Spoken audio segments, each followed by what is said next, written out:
Hello guys, আসসালামু আলাইকুম ওয়া রাহমাতুল্লাহি ওয়া বারাকাতুহু। আপনারা সবাই কেমন আছেন? আমার আম্মু একটু সুস্থ হয়েছে, তার জন্য একটু বাজার থেকে মাছ নিয়ে আসলো। এই যে পাঙ্গাস মাছ, তারপর গুড়া মাছ আনছে, তারপর সবজি আনছে। এখানে ধনিয়া পাতা, পেঁয়াজ, কাঁচামরিচ কেটে নিয়েছে, রান্না করবে পাঙ্গাস মাছ। তো এখানে দেখতেছেন তেলাপিয়া মাছও রান্না করবে, মানে দুইটার সাথে। এই যে আমার আব্বু এখানে নারকেলি মাছ ধুচ্ছে, আমার আম্মু এদিক দিয়ে কাজ করতেছে, আব্বু এদিক দিয়ে করতেছে, আমি ভিডিও করতেছি। মানে আমরা তিনজনে তিনটা কাজ করতেছি। তো এইখানে দেখেন আম্মু মাছ প্যাকেট করতেছে, কেন এত মাছ তো রান্না সম্ভব না, আমরা মানুষ 4-5 জন, তার জন্য প্যাকেট করে রাখে দিচ্ছে আপনার, যেন পরে আবার রান্না করে খাওয়া যায়। এই যে দেখতেছেন আম্মু প্যাকেট করতেছে, ছোট বড় মাছ সব মানে একসাথে প্যাকেট করতেছে। এই যে দেখেন এখানে 2-3 পলটা করা হয়ে গেছে অলরেডি, 2-3 প্যাকেট। তো এখানে প্যাকেট করতেছে। দেখেন আমরা রান্নার ইয়াতে চলে আসলাম। এখানে দেখেন এটা কয়টা কেটে নিচ্ছে, তারপর ওখানে তো দেখেন তাওয়া, এখানে কড়িয়া বসাই দিয়েছে দুই জায়গায়, দুই চুলায় দুইটা। এটাতে এখন তেল দিয়ে দিচ্ছে, ওটাতেও তেল দিয়ে দিয়েছে। দেখেন পেঁয়াজ ইয়া করতেছে, লাগতেছে। আমার আম্মু সুস্থ হয়েছে, আমার আম্মু আলহামদুলিল্লাহ। সবাই দোয়া করেন আমার আম্মুর জন্য। আমার আম্মু অনেক অসুস্থ থাকে সবসময়, তো ভিডিও অত দেওয়া যায় না। আম্মু যখন সুস্থ হয় তখন ভিডিও করি। তো দেখতেছেন এই যে রসুন বাটা, এখানে যে রসুন বাটা দিচ্ছি,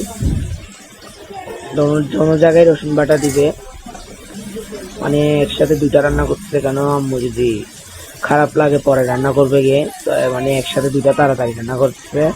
তো এখানে দেখতেছেন লবণ দিয়ে দিচ্ছে দোনোটাতে, লবণ দিয়ে আবার লেড়ে দিচ্ছে, তারপর মশলা দিবে মনে হয়।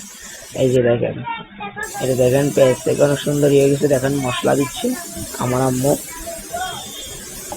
দেখেন মশলা দিচ্ছে। এটা মনে হয় মাছের মশলা দিয়েছে, একটা স্পেশাল মাছের মশলা। এটা মাছ রান্না করবে এই জন্য।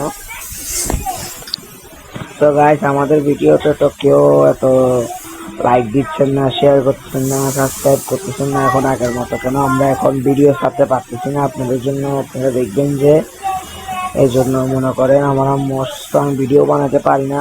আমারও একটু পড়ালেখার চাপ আছে, বুঝেন, পড়ালেখার চাপ। আম্মু এদিকে অসুস্থ, ভিডিও করার সময় নয়। আমি থাকলে তো ভিডিও করি, না থাকলে করি না। আম্মু তো একলা পারে না, হাতের কারণে, হাতে ব্যথা। আম্মু ডায়াবেটিস আছে, যে এই জন্য হাতে ব্যথা।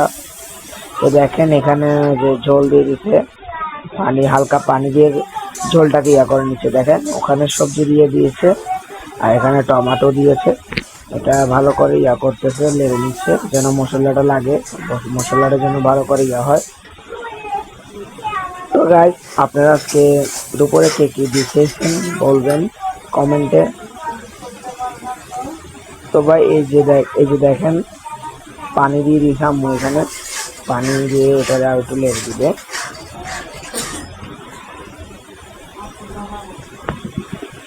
তো এখানে দেখেন লাড়ার পরে আম্মু এখানে মাছ দিয়ে দিয়েছে। এই যে এটা নারকেলি মাছও রান্না করবে। এই যে দেখেন, এই যে এখানে তেলাপিয়া মাছ দিয়ে দিয়েছে।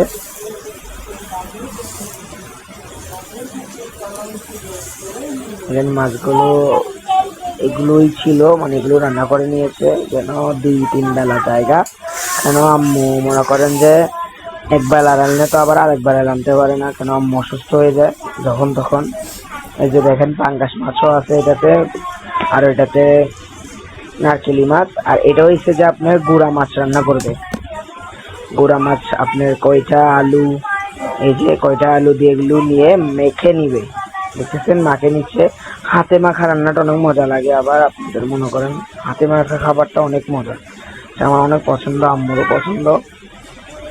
আম্মু আবার ভাজি মাছ খায় না, কষা মাছে খায়, আমিও আমার কষা মাছে পছন্দ। এই যে দেখেন এখানে গুড়া মাছগুলো দিয়ে দিচ্ছে, দেখতে কি সুন্দর লাগতেছে গুড়া মাছগুলো। দেখেন এই যে মেখে নিচ্ছে আস্তে আস্তে, যেন চাপ দিলে মনে করেন মাছগুলো একদম লেটকিয়ে যাবে, ভেঙে যাবে। ওখানে দেখেন ইয়ে হয়ে গেছে। তো সবাই ভালো থাকবেন, সুস্থ থাকবেন, আল্লাহ।